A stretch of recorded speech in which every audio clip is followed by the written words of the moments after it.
You ask Tiger to solve. This deals with linear equations with one unknown.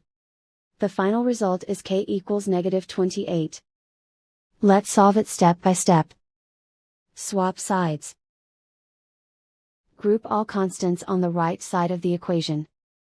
Subtract 5 from both sides. Group like terms. Simplify the arithmetic.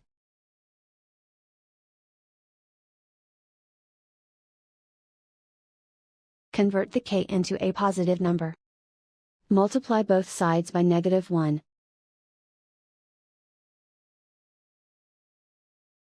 Remove the ones. Simplify the arithmetic. And so the final result is k equals -28.